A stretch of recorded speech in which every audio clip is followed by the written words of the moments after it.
भारत में मोदी की नाम नेहाद जमहूरियत का पर्दा चाक, कश्मीरी हुर्रियत रहनुमा के साथ मुसलसल नाइंसाफी, यासीन मलिक की जान को खतरा है, मेरे शौहर के खिलाफ ट्रायल जमहूरी निजाम के बरक्स है, हुर्रियत रहनुमा की अहलिया मिसाल मलिक ने इंकशाफ कर दिया।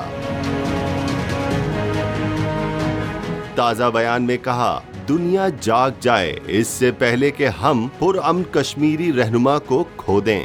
मेरे शौहर अजीम कश्मीरी हुर्रियत रहनुमा इस वक्त मौत के मुंह में हैं। हिंदुस्तान की खूनी सरकार ने उनको बिस्तर मर्द तक पहुंचा दिया। अगर यासीन साहब क्योंकि इस वक्त ICU के अंदर एडमिटेड हैं और उनकी हार्ट बीट सिंक कर रही है, उनका ब्लड प्रेशर दिन ब दिन सिंक करता जा रहा है, अगर उनकी जान को कुछ हो गया तो इसका जिम्मेदार सिर्फ और सिर्फ हिंदुस्तान की सरकार और मोदी होंगे। यासीन मलिक की अहलिया मिसाल मलिक का जमहूरियत के दावेदार भारतीय वजीर आजम नरेंद्र मोदी के नाम खत लिखा के केस में इंसाफ के तकाजे पूरे नहीं किए जा रहे।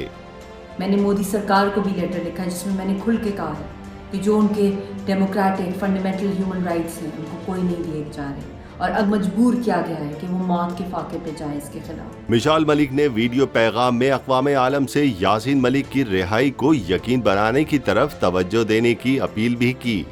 UN की करारदादों के मुताबिक कश्मीरियों की आज़ादी, उनकी इज्जत, उनके विकार को बचाना चाहते हैं और अपनी जानों के नजराने दे रहे हैं। उनके लिए ये टॉर्चर्स, ये कैदें, ये डेथ सेल्स कोई मानी नहीं रखते। मिसाल मलिक बोली, कश्मीर की आज़ादी हमारी जानों से भी ज्यादा कीमती है। भारतीय फोर्सेस जितना जुल्म कर लें वो कश्मीरियों की आवाज नहीं दबा सकते।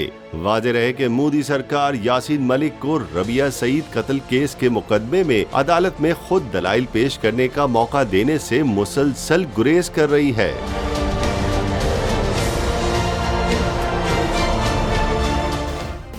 सब्सक्राइब करें और बेल दबाएं ताकि कोई खबर रह न जाए।